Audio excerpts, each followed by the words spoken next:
सभी को नमस्कार। मैं राहुल महेश्वरी और आज हम एक बहुत ही इंटरेस्टिंग विषय पे बात करने वाला है और सबसे लोकप्रिय विषय हो सकता है कि कई बार ऐसे मन में स्टिल लोग प्रश्न पूछ लेते हैं कि सर हमने बहुत कर लिया है, हमको लगता है हमारी कुंडली में राहु अच्छा नहीं है, तो सर राहु का उपाय क्या हो सकता है? कुछ ऐसा उपाय बताएं जो व्यवहारिक हो, जो हम उसको कनेक्ट कर सके, उससे रिजल्ट मिल सके, तत्काल रिजल्ट मिल सके। मतलब बहुत सारी चीजें होती है कि लोग ज्योतिष को अलग तरह से लेते हैं, पता नहीं कैसे करते हैं। लेकिन मैं हमेशा एक बात समझता हूँ कि ज्योतिष जीवन जीने की कला है। ज्योतिष आपके भीतर से प्रकट होना चाहिए। ऐसा कोई भी ज्योतिष शास्त्र हो, ऐसे कोई भी मंत्र हो जो भीतर से उसकी बातें प्रकट ना हो, हम अभी भी कहीं ना कहीं मिसिंग फैक्टर में हैं, हमको कहीं ना कहीं मिस है। हम ज्योतिष अभी तक कर रहे हैं, जी नहीं रहे हैं। और ज्योतिष को जीने के लिए सबसे पहली कड़ी ये है कि वो चीजें हमारे भीतर से प्रकट हो, हमारे अंदर से प्रकट हो। तो राहु का रेमेडीज क्या? मतलब सामने वाला इतना समझ रहा है कि सर हमने हमें पता है राहु खराब है, हमको पता है हमारे मन में भ्रम है, हम जानते हैं कि हमने गलत पोस्ट देखा, गलत आर्टिकल देखा, गलत चीजें देखा, गंदे वीडियो देखा, उससे हमारा माइंड डाइवर्ट हुआ है। हमको पता है ये नहीं करना चाहिए, लेकिन फिर भी हमारा मन हमारे ऊपर इतना हावी हो गया कि सारी बातें हटाकर, सारी चीजें हटाकर, आत्मा को गिरवी रखकर, आत्मा की एक भी आवाज ना सुनकर मन इतना भारी हो गया है कि वो सारे काम करवा रहा है जो हमें नहीं करना। और ये हमारी आत्मा भी जानती है। हम इस तरह की परिस्थिति से जूझ रहे हैं। कई सारे युवा लोगों के प्रश्न आते हैं जो खुलकर बात करते हैं, सारी लोग इन चीजों से जूझ रहे हैं। और मैं समझता हूँ कि आज की युवा पीढ़ी, कुछ लोग तो खुल के बात कर लेते हैं, जो लोग नहीं कर पा रहे हैं उनके मन में भी बहुत सारे ऐसे विचार हो सकते हैं। युवा पीढ़ी छोड़िए, प्रौढ़ अवस्था, वृद्ध अवस्था, है ना, हर अवस्था में मैं इन चीजों को देखा हूँ। इतने सारे केस स्टडी आते हैं शादी को लेकर, अफेयर को लेकर, इसको लेकर, ये चीजों को लेकर। मतलब दिमाग घूम जाता है कि किन किन लोगों के साथ साथ क्या क्या घटनाएं हो रही है। मतलब ज्योतिष शास्त्र में बहुत कुछ, एक ज्योतिषी को बहुत कुछ पता चल जाता है कि व्यक्ति क्या क्या स्थिति को फेस कर रहा है। तो ये ध्यान दीजिए कि ये जो राहु है, आपके मन को इस तरह से बिगाड़ा, मन को इस तरह से प्रभावित किया, और लोगों को चाहिए इंस्टेंट रिजल्ट। अब कोई बोल दे कि जाओ मंत्र करना, 14 लाख, 4 लाख, 1 लाख, 1.25 लाख, 20,000, 11,000, उससे क्या होगा यार? उससे क्या होगा?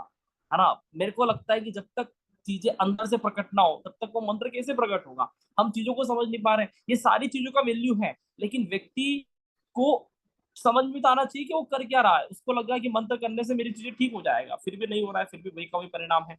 तो एक बहुत शानदार व्यवहारिक रेमेडीज आज मैं बताने वाला हूँ, जो आपको इन सारी चीजों से मुक्त कर देगा और इंस्टेंट रिजल्ट देगा। तुरंत आपको लगता है कि मेरा राहु खराब है, आप उसको तुरंत सही कर सकते हो। ये रेमेडीज प्राचीन काल से हैं।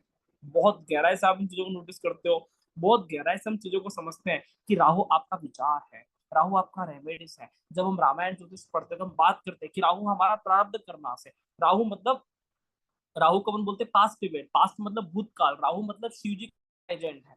समझ में आ रहा है? भगवान शिव से जुड़ा हुआ व्यक्ति है। अपन इसको ग्रह में भगवान शिव की तरह इंडिकेट करते हैं, है ना? हालांकि भगवान शिव अपने आप में पूरा विराट अस्तित्व को लेकर है। लेकिन पास्ट इवेंट, भूतकाल, प्रारब्ध कर्मास, है ना, जितने भी भूत से जुड़े इवेंट है वो सारे हम राहु से इंडिकेट करते हैं। तो राहु मतलब आपके प्रारब्ध कर्मास की मेमोरीज, प्रारब्ध कर्मास के विचार, आपके पूर्व जनित कर्मास के संस्कार। ये आप चाहे विश्वास करें या ना करें, लेकिन हमारे प्राचीन कर्मास के संस्कार पूरी तरह से हमारा जीवन में रोल प्ले करते हैं। इस जन्म का भी करता है, और पूर्व जो आपने आपके जीवन में जो भी आपने कनेक्ट किया उसके संस्कार भी आपके जीवन में पड़ते हैं। अब रेमेडीज कैसे करें? तो एक इतना रामबाण इलाज इन चीजों का कि जब भी लगे कि राहु परेशान कर रहा है, चाहे फाइनेंशियली, चाहे मेंटली, चाहे आपके सोच विचार पे हावी हो रहा है, चाहे आपके मन को खराब कर रहा है, स्पेशली मन को जब भी राहु खराब करे कि आपको लगता है कि ये चीजें मुझे नहीं करना चाहिए लेकिन ये चीजें मेरे से हो रहा है, सबसे शानदार रेमेडीज एक ही है। इसके अलावा ऐसा कोई रेमेडीज नहीं है जो आपको तुरंत रिजल्ट दे। और वो रेमेडीज ये है कि जब भी आपको लगे कि हम किसी चीज को देखकर प्रभावित हुए, हम किसी वीडियो को देखकर प्रभावित हुए, हमने कोई गलत चीजें देखा और हम प्रभावित हुए, हमारे मन में एक नेगेटिव धारणा बना और हम उस कल्पना में चले गए, हमारे अंदर काम वासना प्रकट हो गया। सो बात की एक बात, हमारे अंदर लूटपाट की भावना प्रकट हो गई, हमारे अंदर, हाँ, हड़पने की भावना प्रकट हो गई, हम एकदम बुरे ख्यालों तो में लिपट गए, हम कहीं पाप करने लग गए, हमने कहीं चोरी करने की धारणा बना लिया, हमने कुछ भी देखा और हमने कुछ ऐसी चीजें मन में बैठा लिया। उसका एक तुरंत इलाज है, क्योंकि अगर आपकी आत्मा जानती है कि ये सही नहीं हो रहा है, आपको बार बार पीछे से आवाज दे, भाई रुक जा, भाई रुक जा, भाई रुक जा, लेकिन भाई चला ही जा रहा है, बोले मत बोल, अभी मत बोल, अभी मत बोल, बाद में बात करेंगे। और जैसे ही वो हुआ और बाद में बात किया, तब तक तो कहानी खत्म हो चुका था। तो ये चीजें कैसे कंट्रोल करें, इसको लेकर एकमात्र रेमेडीज है कि जब भी ऐसा विचार आए, आपको बात लेना है, आपको स्नान करना है। आपको बड़ा आश्चर्य होगा कि जैसे ही आप स्नान करोगे, आपके अंदर की सारी तमस, सारी नेगेटिव ऊर्जा और सारा राहु शांत हो जाता है। आपने कभी नोटिस किया कि भगवान शिव का वार सोमवार का है, उन लोग को जल चढ़ाते हैं, शिव भी प्रास्त कर्मास को इंडिकेट करता है, श्राद्ध कर्मास को इंडिकेट करता है ना, पुरानी चीजों को इंडिकेट करता है। जो ग्रहों में राहु करता है वो हम शिव जी के रूप में देखते हैं। ऐसा बात करते हैं त्रिजोई थ्योरी में हम, ब्रह्मा विष्णु महेश। तो ब्रह्मा मतलब केतु, है ना, महेश मतलब राहु, और गुरु मतलब विष्णु के बारे में हम बहुत अच्छे से एक्सप्लेन किए हो गए, आपको किसी पुरानी वीडियो में मिल जाएगा। तो हम ये समझ सकते हैं कि भगवान शिव के ऊपर हम जल चढ़ाते हैं। जल चढ़ाना मतलब हर तरह की तमस और नेगेटिविटी को दूर करने का एकमात्र रेमेडी से। ध्यान दीजिएगा चीजों को लेकर। जब भी आपको लगता है कि हमारे दिमाग में इतना तमस भर गया है, इतनी काम वासना है, इतना इतना ज्यादा सेक्सुअलिटी, इतना ज्यादा हमारे अंदर लालचपना, पैसे कमाने का भूत है, लोगों को छल करने का भूत है, हम बिल्कुल नेगेटिव ओरा से घिर गए, हमको लगता है कि हम किसी को पाप दे रहे हैं, धोखा दे रहे हैं, उस पल में आपको एक ही काम करना है, कोई भगवान का नाम लेने की आवश्यकता नहीं, किसी तरह की भगवान को याद करने की आवश्यकता नहीं।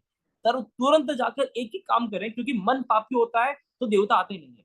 ध्यान रखना, आप सोचो कि भगवान को बुला आ जाएंगे, मन पापी होता है, देवता आता नहीं है। ठीक है, तो ध्यान दीजिएगा कि हम किसी देवता को याद करते हैं, वो सब चीजें नेगलेक्ट कर देगा कि नहीं, हमें तो ये करना ही नहीं है। आपका मन इतना पापी होता है कि देवता वहां पे कदम भी नहीं रख पाते हैं। अब ऐसी स्थिति में क्या करोगे कि देवता कदम रख पाए, आपके मन में भगवान का नाम सुमिरन एकदम से जागृत हो जाए। सबसे रामबाण इलाज, जब भी लगे कि मन बुरे प्रभाव से लिप्त होना जा रहा है, वो टाइम कोई भी हो, तत्काल स्नान करके आ जाइए। 5 मिनट लगेगा, तत्काल स्नान करके आइए। आप तुरंत अपने जीवन में रिएक्शन देखना कि जैसे आप स्नान करोगे, आप काफी शुद्ध पाओगे, आपको काफी रिलैक्स महसूस होगा, और आपकी जो सोच और भावनाएं थी वो खत्म हो जाएगी, पूरी तरह से खत्म हो जाएगी। आपको लगता है कि वाह, ताजगी फील हुआ, अच्छी बातें फील हुआ। ये उपाय कर देखें। जब भी आपको लगता है कि मैं किसी को ठगने जा रहा हूँ, मैं एक गलत तरह से पैसा कमाना चाहता हूँ, मैंने कुछ गंदा आर्टिकल देख लिया, गंदे वीडियो देख लिया, मेरे अंदर काम वासना जागृत हो गया है, आप तुरंत जाकर तत्काल प्रभाव से नहा कर आइए। नहाने के बाद आपकी सारी तमस, सारी नेगेटिव एनर्जी, आपने 2 लोटे पानी भी अपने सिर पे डायरेक्ट डाल लिया ना, जैसे हम शिव जी को जल चढ़ाते हैं, सेम एज इट इज। आप अनुभव करना कि सारी नेगेटिविटी खत्म हो गई है। ये तत्काल इलाज। उसके बाद आप मंत्र पढ़िए, उसके बाद आप भगवान का नाम लीजिए, उसके बाद आपके विचार एकदम शुद्ध हो गए। आपने कभी अनुभव किया इन चीजों को लेकर कि हम कभी दाह संस्कार में जाते हैं, वहां पे भारत में, है ना, हिंदू सनातन में स्नान का रिवाज है कि भैया मृत्यु पश्चात व्यक्ति को करने के बाद, है ना, पानी बड़े का रिवाज होता है ना, एक हमारे जो शब्दावली पानी बड़े का। और पुरुष भी स्नान करके आते हैं कि स्नान करना चाहिए, आप भी कर रहे हो। मतलब कि ये जहां पर भी नेगेटिव ऊर्जा हावी हो गया, वहां पे स्नान करना सबसे बड़ा रेमेडीज है। इसके अलावा कोई रेमेडीज नहीं है। उसके बाद आप मंदिर जाए, लेकिन लोग अलग तरह से करते हैं, है ना, भगवान को कनेक्ट करने की कोशिश करते हैं, उसी टाइम पे नहीं होता है यार। भगवान देवता आदमी, अच्छा आदमी है, वो आपके हर किसी विचारों के साथ कनेक्ट नहीं हो सकता है, तो उसके लिए कनेक्शन के लिए शुद्ध चाहिए। और ऐसा बोलते हैं कि जल सबसे शुद्ध है, जल जीवन है, जल पवित्र है। अब समझ में आ रहा है कि नहीं आ रहा है? तो आप बात करोगे, स्नान करोगे, आप तत्काल इंस्टेंट रिजल्ट देख सकते हो। कभी लगा कि बात करने वाला फैसिलिटी नहीं है, आप मुंह धोइए, अपने सिर पर पानी डालिए, वापस से साफ कर लीजिए, आपको लगेगा कि यार सच में जो रिलैक्सेशन हुआ है, सच में जो नेगेटिविटी दूर हुआ है। आप अद्भुत आश्चर्य लगेगा। आप मुझे कमेंट करके बताना कि राहुल सर कैसा अनुभव हमारा रहा। मैं आपसे वादा करता हूँ आपका अनुभव 101% खरा होगा, क्योंकि ज्योतिष जीवन जीने की कला है। आप इसको जी कर देखिए, ज्योतिष आपके साथ प्रकट हो जाएगा। आपका राहु आपका साथ छोड़ के भाग जाएगा, ध्यान देना, नेगेटिव साथ छोड़ के भाग जाएगा। ऋषि पाराशर जी बहुत अच्छे आदमी थे, क्या बोले, जहां पर चंद्रमा उच्च का वही राहु उच्च का, जहां पर नेगेटिविटी उच्च की होती है वहां पर चंद्रमा भी उच्च का हो रहा है। अब हमारे हाथ में कंडीशन है कि हम राहु को जिताएं या उसी जगह हम चंद्रमा को जिताएं। और मैं समझता हूँ कि आप अपने पापी मन को ना जिता के शुद्ध चंद्रमा को जिताने की कोशिश करें, है ना। चंद्रमा के पास 2 फेस है, एक राहु वाला, केतु वाला, कभी अपन बात करेंगे। एक पुण्यात्मा वाला, एक पापात्मा वाला। यही चंद्रमा पापात्मा से पुण्यात्मा तत्काल बन जाता है जब आप बात लेते हो। आशा है आपको बहुत मजा आ रहा होगा, वीडियो से बहुत कुछ समझ में आ रहा होगा। बहुत बहुत धन्यवाद। नमस्कार, जय जय श्री राम।